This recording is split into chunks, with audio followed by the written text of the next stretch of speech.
Bonsoir à toutes et à tous, il est 22 h, bienvenue dans cette nouvelle édition, donc voici les titres.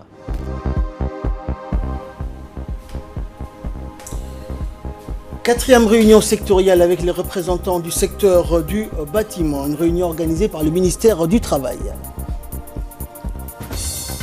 Et dans l'actualité internationale en Libye, un accord conclu sous l'égide de l'ONU pour permettre des élections. Bonsoir à tous.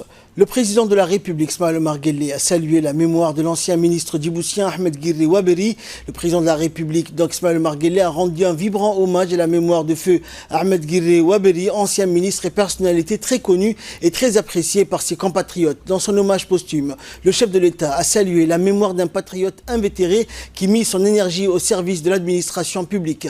Il forçait l'estime à travers sa propension inégalable, donc à toujours privilégier l'intérêt collectif, a déclaré le président Guelleh. Les Djiboutiens garderont de lui le souvenir d'un homme humble et serviable que la réussite et la promotion n'altéraient nullement le caractère, a poursuivi le chef de l'État, priant Dieu Tout-Puissant de l'accueillir dans son paradis éternel. Avant son entrée au gouvernement, où il fut successivement à la tête de plusieurs départements ministériels, dont celui de l'éducation nationale, feu Ahmed Guirri Waberi a entre autres travaillé au sein des services des contributions. Patriarche à la tête d'une importante famille, il menait depuis plusieurs années une paisible retraite. Il a été rappelé à Dieu hier en début de soirée. Inna lillahi wa inna ilayhi raji'un. Le siège du ministère des Affaires étrangères et de la coopération internationale a abrité ce matin dans une réunion une signature de l'accord de don du projet de construction et d'équipement d'une école fondamentale à la cité Nassib de Balbala Sud. Outre le directeur des relations bilatérales, Yassine Doualé, l'événement a entre autres vu la participation du représentant du bureau de la JICA à Djibouti, Toru Togawa, du sous-directeur Asie-Océanie au ministère des Affaires étrangères, ainsi que des acteurs principaux du projet. De Tokyo pour le développement Afrique, qui a de 7 en 2019. En tenant compte de ces politiques, l'objectif de ce projet est d'améliorer l'environnement de l'apprentissage et l'accès à l'éducation fondamentale dans la commune de Balbala, en construisant une nouvelle école primaire et moyenne et en dotant l'école des équipements nécessaires. Ainsi, le projet contribuera à l'amélioration de l'accès à une éducation de qualité à Djibouti. Suite à la signature de l'échange de notes entre les deux gouvernements, la signature de cet accord de don marque le début du projet qui va s'étaler sur une période de 3 ans et sera achevé en l'an 2023. À la signature de l'accord de don du projet de construction et d'équipement d'une école fondamentale à la cité Nassib de Balbala Sud. Cette signature vient après que l'échange de notes portant sur le même projet ait été signé par les ministres des Affaires étrangères et de la coopération internationale, son Excellence M. Mohamed Ali Youssouf, et l'ancien ambassadeur, son Excellence M. Koji Yonetani, en août dernier.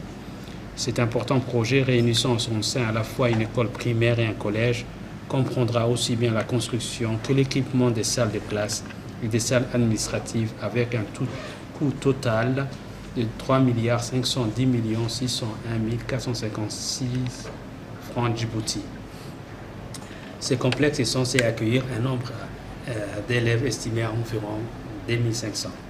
Il a pour ambition d'améliorer l'environnement de l'enseignement primaire et secondaire en mettant à la disposition des élèves des bâtiments scolaires neufs équipés de moyens modernes d'apprentissage.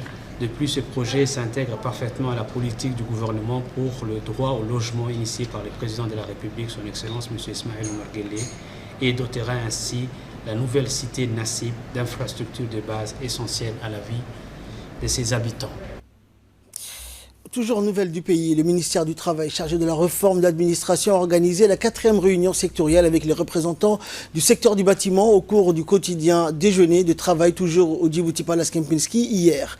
La réunion a été présidée par le ministre du Travail, Ismaël Ibrahim, avec comme invité d'honneur la ministre du Logement, Amina Abdi Aden, en présence des principaux principales sociétés nationales et étrangères du secteur de la construction. Naturellement, la promotion du projet Initiative nationale pour l'emploi auprès des représentants de ce secteur et l'obtention de leur entière adhésion a été au cœur des échanges. Lors de cette réunion, le ministre du Travail a usuellement expliqué les objectifs et les résultats attendus du projet en la construction du secteur du BTP, tout en mettant en exergue le dynamisme et la place importante qu'occupe ce secteur dans la croissance économique du pays.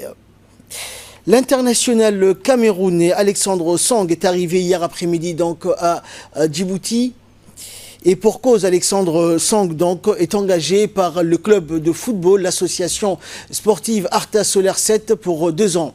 À son arrivée, donc, Song a été accueilli par le président du club AS Arta Solar 7, des proches collaborateurs et une foule composée de supporters et du club et des fans. L'ancien joueur de Bastia, Arsenal, Barcelone et West Ham a pris la direction du Djibouti Palace Kempinski pour une conférence de presse aux côtés du dirigeant du club, Tommy Tayoro.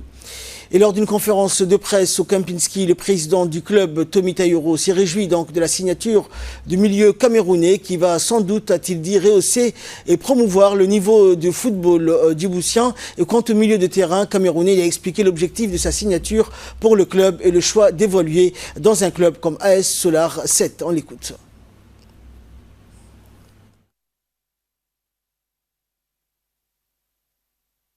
Arta Solar 7.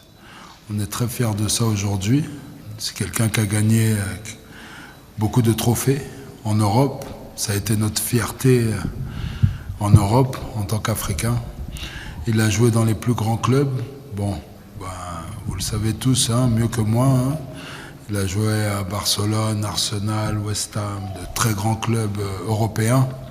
Et ça a été notre fierté.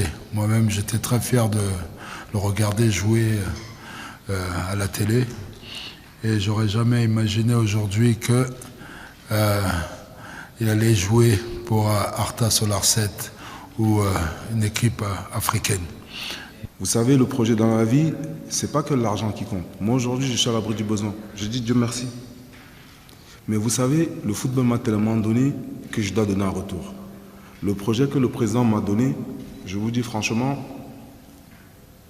c'est du pain béni pour le football ici à Djibouti.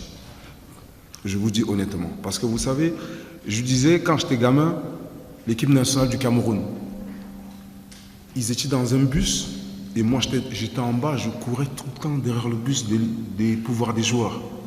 Et quand moi j'ai eu la chance d'être dans le même bus et je vois les mêmes petits courir derrière moi, je regarde et je dis, ça c'était moi il y a quelques années. J'ai rêvé. Voilà ce que j'ai envie d'apporter.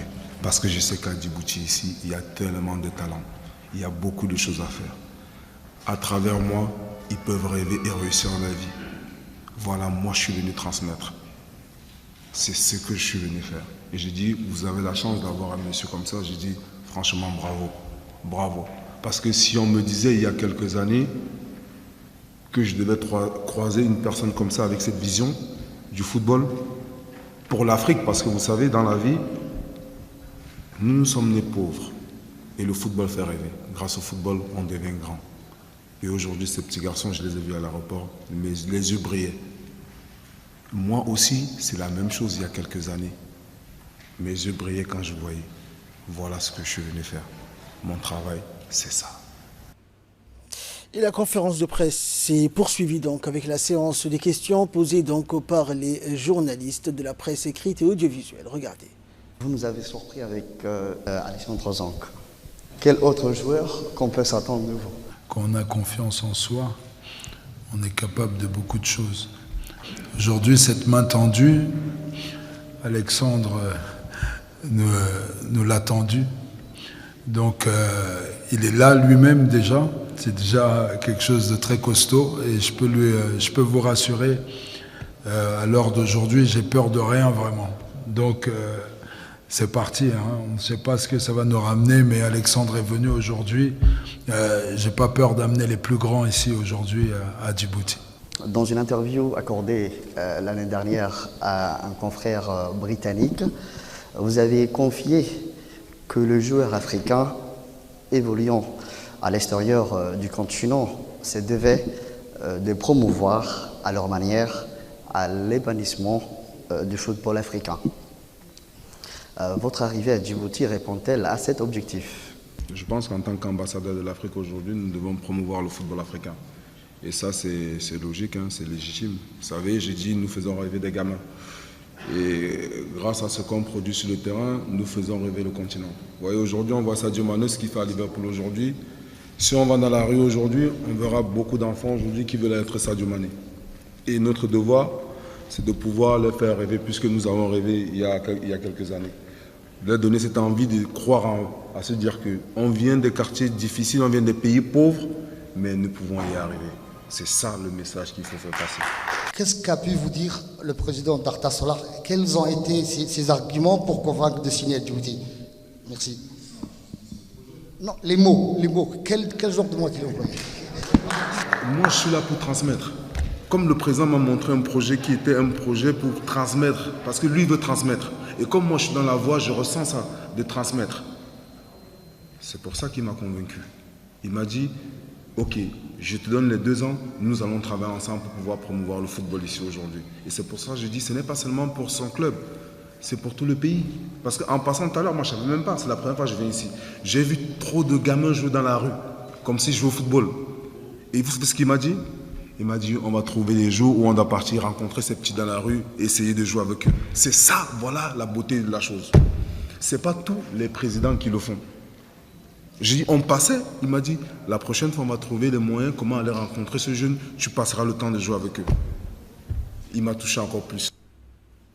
Et après la conférence de presse au Djibouti Palace Kempinski, le président du club, Tommy Tayoro Nikos, a dévoilé le maillot et le nouveau numéro qui est attribué à Alexandre Song, qui s'est engagé avec Arta Solar 7 pour 2 ans. Le milieu de terrain camerounais portera le numéro 17.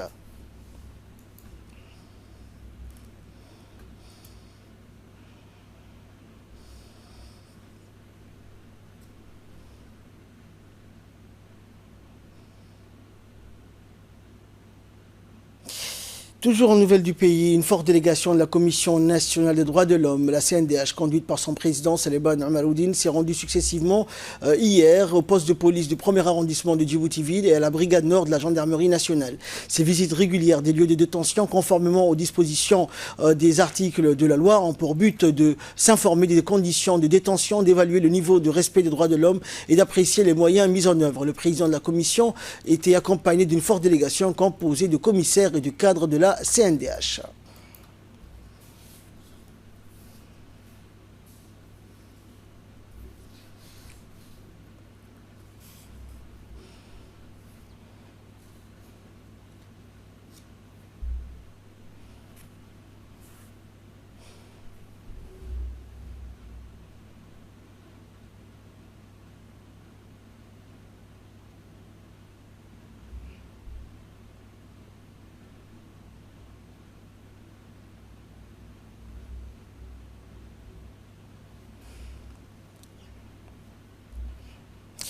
Au cours d'une patrouille au niveau de la frontière, l'armée BIAS de la région d'Ali Sabié, en étroite collaboration avec la brigade des douanes d'Ali Sabié et le détachement de la police nationale, a permis de saisir une quantité importante de marchandises de 4 de contrebande en provenance de l'Éthiopie. Cette importante marchandise composée de 100 colis de 4 de 50 kg et 8 kg de cannabis. Les contrebandiers voulaient donc acheminer ces produits de contrebande dans la ville d'Ali Sabié. Et selon la procédure standard en vigueur, cette quantité a été détruite sur place en présence du chef de la brigade mobile de la douane et du chef de la douane d'Ali Sabié. Cette opération s'inscrit donc dans le cadre de la lutte contre toute forme de contrebande à Djibouti. Et enfin, pour clore l'actualité nationale, la ville de l'Unité a abrité une cérémonie de remise d'uniformes scolaires aux enfants issus des familles les plus démunies de la région d'Ali Sabié. Cette donation a été initiée par les autorités et cadres de la région pour soulager donc les parents qui ne disposent pas des moyens financiers nécessaires pour acheter donc les uniformes scolaires à leurs enfants. Au total, plus de 500 enfants scolarisés ont bénéficié de cette première phase. Et dans sa intervention, le secrétaire national à la jeunesse du parti RPP a rappelé que le port d'uniforme dans l'ensemble des établissements scolaires a été instauré sur instruction du chef de l'État qui, à travers cette noble initiative, a démontré sa détermination à consolider et mettre sur le même pied d'égalité les écoliers djiboutiens, quel que soit leur rang social en matière d'habillement.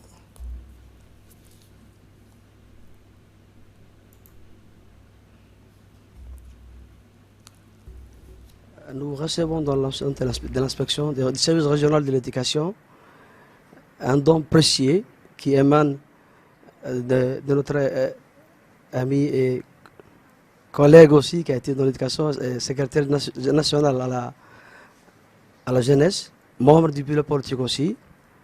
Là, c'est presque 500 élèves vont bénéficier de ce don précieux d'un uniforme scolaire.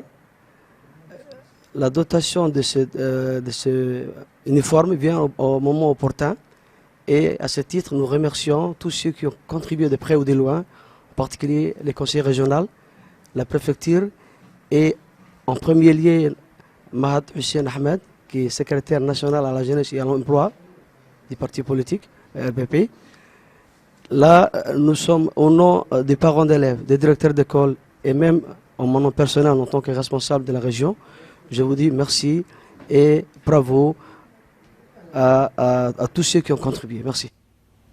Et là, nous passons à l'actualité internationale en Libye. Un accord conclu sous l'égide de l'ONU pour permettre des élections. Un accord pour l'organisation d'élections en Libye. L'ONU a annoncé donc hier que les participants libyens rassemblés à Tunis dans le cadre d'un dialogue politique étaient parvenus à une feuille de route préliminaire prévoyant des élections crédibles dans un délai de 18 mois après une série d'avancées diplomatiques récentes.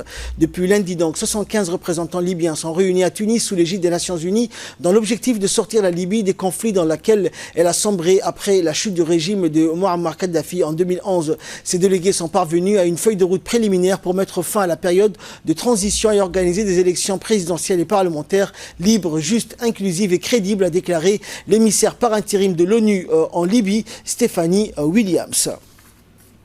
Et enfin, un fossé de plus en plus large entre Donald Trump et Joe Biden.